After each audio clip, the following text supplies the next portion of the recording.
வாரம் வெற்றிலை தீபம் அப்படிங்கிறனால பக்கத்தில் இருக்க கோயிலுக்கு போயிட்டு பூவோடு சேர்த்து வெற்றிலை இருக்க மாதிரி மாலை வாங்கிட்டு பக்கத்தில் இருக்க பாதாள செம்பு முருகன் கோயிலுக்கு தான் போயிருந்தேன்.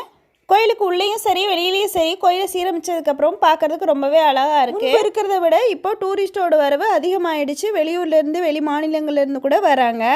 கூடவே செவ்வாய்க்கிழமை அப்படிங்கிறனால ரொம்பவே கூட்டமாக இருந்துச்சு. 1 hour வெயிட் பண்ணி பார்க்குற மாதிரி இருந்துச்சு. 1 year முன்னால் லாங் வீடியோ போஸ்ட் பண்ணியிருக்கேன் இந்த கோயிலை பற்றி. நீங்கள் பார்க்காதவங்க போய் பார்த்து தெரிஞ்சுக்கோங்க. முடிச்சதுக்கப்புறமா இந்த கோயிலில் தேன் தினை மாவு லட்டு பிரசாதமாக கிடைக்குது. வாங்கிட்டு கூடவே கருங்காலி மாலை இங்கே ஃபேமஸ், ஒரிஜினலாக கிடைக்கும். வெளியூர்லேருந்து வெளி மாநிலங்கள்லேருந்து பர்ச்சேஸ் பண்ணுறதுக்காக இங்கே வராங்க. பிரசாதம் கருங்காலி மாலை எல்லாத்தையும் வாங்கிட்டு ஃபோட்டோஷூட்லாம் எடுத்துகிட்டு வீட்டுக்கு வந்தாச்சு. ஈவினிங் வீட்டுக்கு பக்கத்தில் இருக்க முருகன் கோயிலுக்கு போயிட்டு அங்கேயும் தரிசனம் பண்ணிட்டு அதுக்கப்புறமா ஈவினிங் 8 to 9 வீட்டில் தீபம் ஏற்றி வழிபட்டுக்கிட்டேன். எப்பவும் போல் முருகருக்கு முன்னால் சட்கோண தீபம் பச்சரிசி மாவில் போட்டுட்டு 6 வெற்றிலையை வச்சு நெய் தீபம் ஏற்றிக்கிட்டேன். 6 விளக்கு ஏற்றிக்கிட்டேன்.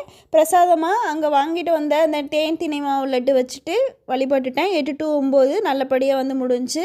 கோவிலேருந்து வாங்கிட்டு வந்த இந்த மாலையை ஃபோட்டோக்கு போட்டுக்கலாம், இல்லாட்டி பூஜை ரூமில் வச்சுக்கலாம் காய வரைக்கும். வீடியோ பிடிச்சிருந்துச்சுன்னா ஒரு லைக் கொடுத்துட்டு இது போல் யூஸ்ஃபுல்லான வீடியோஸ்க்கு சேனலை ஃபாலோ பண்ணிக்கோங்க.